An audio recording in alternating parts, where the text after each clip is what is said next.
Luxembourg is small. Its financial connections are not.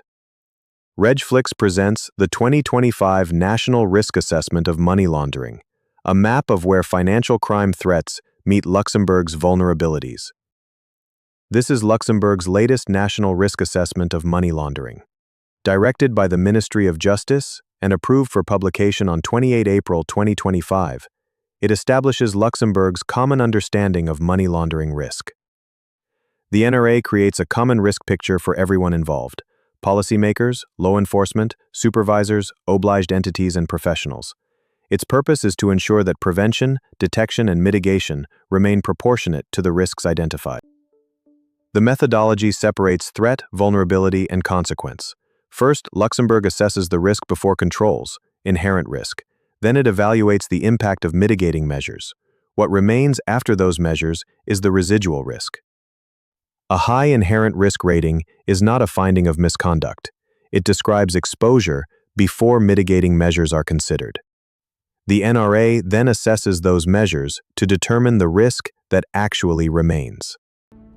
Luxembourg is one of Europe's smallest countries, but its financial center is intensely international. Banking, funds, payments, insurance, and capital markets connect the Grand Duchy to clients, assets, and financial flows across the world. The scale matters. Financial and insurance activities generated almost a quarter of Luxembourg's gross value added in 2023. The country had 120 banks, while collective investment assets exceeded 5 trillion euros. Luxembourg's threat assessment gives much greater weight to external exposure: 75% external, 25% domestic. The reason is straightforward. An open economy and a large financial center create predominantly cross-border money laundering exposure. External exposure does not mean the crime happened in Luxembourg. It means proceeds generated by crimes abroad may enter, transit through, or be laundered using Luxembourg's financial or professional ecosystem. At the top of Luxembourg's threat assessment, 3 categories stand out: fraud and forgery, tax crimes, and corruption and bribery. Each receives a very high overall exposure rating in the 2025 NRA. Fraud is increasingly digital and cross-border. Between 2020 and 2023, the CRF identified around 92,000 reports linked to fraud and forgery, with the vast majority filed by entities operating online.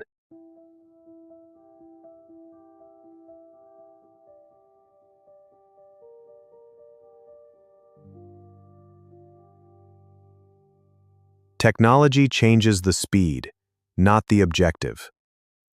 Tax crime exposure takes several forms. Luxembourg structures or accounts may be misused in direct tax offenses, while indirect tax fraud can involve complex cross-border chains, including missing trader and VAT carousel schemes. The NRA rates corruption and bribery as a very high external threat. Proceeds linked to politically exposed persons, corporate structures, and professioning reach Luxembourg through international cases. In 2023, the CRF rose more than 500 million euros connected to this typology, all from international files. Below the very high tier, several threats remain high: drug trafficking, organized crime, cybercrime, sexual exploitation, and counterfeiting and piracy. Luxembourg's exposure is therefore broad, not concentrated in a single criminal typology.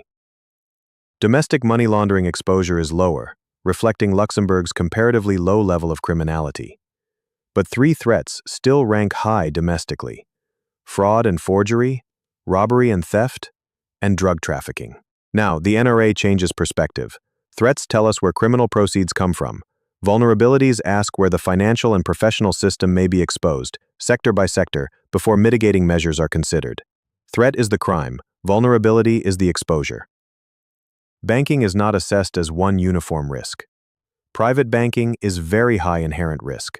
Retail, online, corporate, and investment banking are high, while custodians and sub-custodians are assessed medium. Private banking combines wealthy clients, sophisticated products, large value transactions, and complex ownership structures. The NRA highlights particular exposure to layering and integration, where multiple investments and jurisdictions can make the original source of funds harder to trace. Online and corporate banking are both rated high, but for different reasons. Online banks combine extraordinary client volumes with fully remote channels, while corporate banking adds international clients, large value transactions, and complex financial activity. Most client-facing investment firm activities are rated high, as are payment and e-money institutions.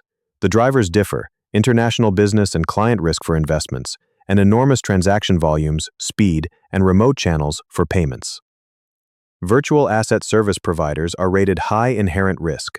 Key drivers include transaction volumes, online distribution, cross-border reach, and the characteristics of virtual assets, including speed and pseudo-anonymity. Specialized PFSs providing corporate services remain high inherent risk. Their gatekeeper role, international clientele, and involvement in company administration matter, especially where structures, beneficial ownership, and higher-risk clients add complexity. Life insurance remains high inherent risk. Luxembourg's market is large, internationally oriented, and heavily unit-linked, while most premiums are distributed through intermediaries, combining value, cross-border exposure, and product flexibility. Legal and accounting professionals are crucial gatekeepers. Lawyers, notaries, and chartered professional accountants are assessed high inherent risk, while the audit profession and court bailiffs are medium. Their role gives access to structures and transactions. Real estate agents and developers are both assessed high inherent risk. Property can absorb significant value, while financing, legal structures, and professional intermediaries can add layers of complexity around ownership and the origin of funds. Legal persons are another major vulnerability. Commercial companies are rated very high inherent risk because corporate ownership, management layers, and cross-border structures can increase complexity and potentially make beneficial ownership harder to understand. Legal arrangements sit at the highest level of inherent risk. Domestic fiducie and foreign trusts are both rated very high, reflecting their asset-holding function and the separation between legal and beneficial ownership.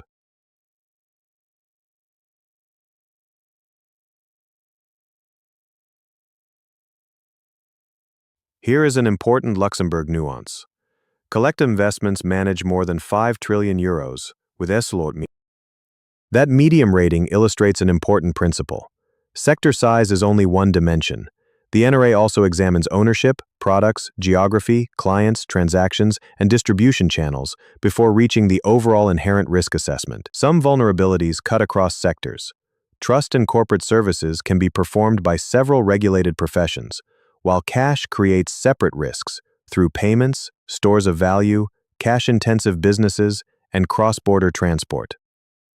The NRA also watches emerging vulnerabilities, including crowdfunding and informal value transfer systems. No Luxembourg crowdfunding service license had yet been granted, and there is no evidence that hawala providers operate in Luxembourg.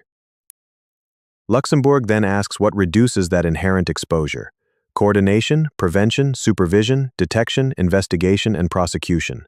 Asset recovery and international cooperation complete the framework used to set residual risk. The NRA converts mitigation into a reduction of the inherent risk score. In its own illustrative example, a high score of 3.8 is reduced by 0.5. That produces a residual score of 3.3, medium. Residual risk is what remains. Mitigation changes the picture considerably. Many high-risk sectors fall to medium residual risk. But not everything falls. Domestic fiducies and foreign trusts remain very high, while several professional categories remain high. For professionals, the NRA is not a score to copy. It is an input to your own risk-based approach.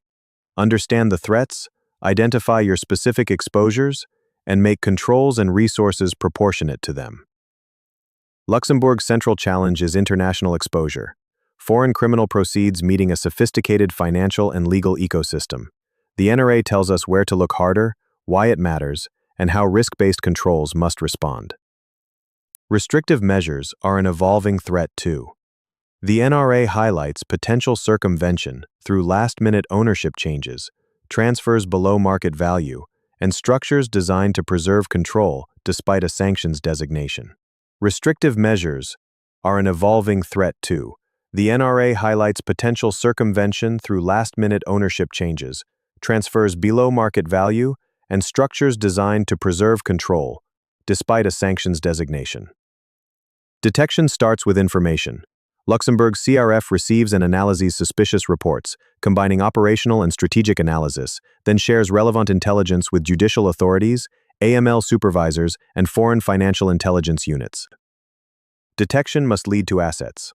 The ARO identifies and traces criminal property, while the AMO manages seized and confiscated assets. By the end of 2023, the AMO managed about €147 million in seized balances and securities. International cooperation is central. Between 2020 and 2023, Luxembourg received over 2,700 MLA requests involving coercive measures and over 3,800 non-coercive requests. Around 90% of coercive requests came from other EU countries. Luxembourg's response is coordinated nationally. The ISC sets high-level policy and strategy, while the NPC brings together supervisors, intelligence, law enforcement, professional bodies, and the private sector to implement it. One strategy: multiple authorities. Supervision follows the same risk-based logic. The CSF, CAA, AED, and 6 self-regulatory bodies combine off-site monitoring, on-site inspections, remediation, and enforcement, directing greater supervisory attention toward higher-risk areas. Another key mitigating tool is Luxembourg's Central Register of Bank Accounts and Safe Deposit Boxes. It helps competent authorities identify financial relationships quickly, while AMLD6 foresees broader account coverage and EU-level interconnection. The NRA also warns against de-risking, ending relationships simply to avoid risk rather than manage it. Poorly calibrated de-risking can push customers toward unregulated channels and ultimately weaken financial crime detection. Risk-based does not mean risk-free. The wider context matters. FATF's 2023 evaluation recognized Luxembourg's solid AML-CFT framework and good understanding of its risks. But effective risk management requires continuous reassessment as threats, vulnerabilities, and financial activity evolve. One final distinction: this 2025 NRA focuses specifically on money laundering. Terrorist financing is assessed separately, because ML and TF differ in their nature, sources, and purpose, even where they exploit similar vulnerabilities. If you remember 4 things, remember these. Luxembourg's exposure is mainly international. Fraud, tax crime, and corruption lead the threat map. Vulnerabilities differ by sector, and mitigation determines the residual risk that professionals must actually manage. This is the map. The job is to use it. The NRA does not rely on statistics alone. It combines quantitative data, expert judgment, case studies, and typologies to identify recurring patterns, red flags, and the practical ways money laundering risk actually appears. The NRA does not only count, it interprets. Cash remains another cross-border vulnerability. Between 2020 and 2023, customs detected 34 cash control infringements. In 25 cases, Luxembourg was a transit country, illustrating again the international nature of the exposure. One NRA case shows the chain clearly: phishing, a fake bank call, a recruited money mule, and a crypto account. Fast cooperation ultimately secured funds already converted into 25.5 Ethereum. In another NRA case, high-mum fraudsters used Luxembourg virtual IBANs that looked like ordinary account numbers. 6 were identified, involving €55,000, and cooperation allowed €40,000 to be blocked or recalled. Operation Admiral shows how tax fraud can become a laundering network. The NRA describes Luxembourg companies and payment accounts used within the scheme, with more than €500 million circulating through Luxembourg payment institutions. Admiral 2.0 widened the picture further. The NRA describes over €600 million deposited through Luxembourg payment institutions in a suspected VAT fraud network involving hundreds of companies and multiple criminal proceeds. One corruption case involved a foreign PP connected to life insurance policies worth more than €100 million, held through a Luxembourg fiduciary. Adverse information and planned ownership changes triggered international FIU cooperation. PP risk is not a label, it is a context to understand. Another NRA case involved Luxembourg life insurance policies receiving about €3 million in additional payments. Suspected aggravated tax fraud triggered a CRF freeze, international cooperation, and ultimately seizure of the policies. One NRA case involved a €48,000 cash payment recorded as 5 smaller entries. The case illustrates a basic lesson. Transaction structuring cannot replace proper AML controls or understanding of the underlying economic reality. Even damaged cash can reveal a laundering risk. In one NRA case, explanations for unusual banknotes were unconvincing. Analysis led to reports, prosecution, and confiscation in 2024. One NRA case shows what remediation really means. When KYC deficiencies were not corrected fast enough, the CSF intensified follow-up. The professional increased resources, reorganized compliance, and hired experienced staff. Remediation is not documented, it requires resources and follow-up. AML prevention can start before a transaction is approved. In one NRA case, suitability concerns around a proposed bank acquire led the CSSF, after consultations with the CRF and foreign supervisors, to prevent the acquisition. Transparency is another core mitigating factor. Luxembourg combines the RCS, the Beneficial Ownership Register, and the Register of Fiducies and Trusts with information held by obliged entities and the structures themselves. The 2023 reform also strengthened transparency for nonprofit associations and foundations, introducing annual account filings, better member records, and clearer organizational information, in line with FATF Recommendation 8. Reporting capacity has expanded too. Registrations with GoAML rose from just over 3,000 in 2020 to more than 10,000 in 2023, while reporting from non-financial professions also increased. Complex financial crime cases also require capacity. The NRA highlights major recruitment measures, 94 new magistrate vacancies, additional CRF resources, and an extraordinary plan for 40 civilian financial crime investigators by 2026. The NRA takes a deliberately conservative approach. Where detailed information is missing, uncertainty does not produce a lower score. Instead, the assessment increases risk, supported where necessary by expert judgment. The NRA works at different levels of granularity. Macroanalysis compares national threats and sectors. Mesoanalysis goes deeper into subsectors. Microanalysis focuses on individual entities, products, and services. The threat score is built from evidence. External threats combine likelihood and size. Domestic threats add a third dimension, consequences for society, institutions, and the economy. Each category is then rated from very low to very high. Sector vulnerability is assessed across 6 dimensions: structure, ownership, products, geography, clients and transactions, and channels. Each criterion is scored, equally weighted, and aggregated into an overall inherent risk rating. For professionals, this is where the NRA becomes practical. Use the national risk picture to challenge your own business, customer, product, geographic, and channel risks. Then align controls and resources accordingly. The NRA is not the end, it is the start of your RBA. The Luxembourg risk map is now clear, mostly external exposure, 3 very high threats, and very different sector vulnerabilities. Mitigation reshapes residual risk. That is the logic of the risk-based approach. The NRA does not eliminate risk. It gives Luxembourg a common map of where to look harder, where to allocate attention, and how to apply the risk-based approach. Thanks for watching RegFlix.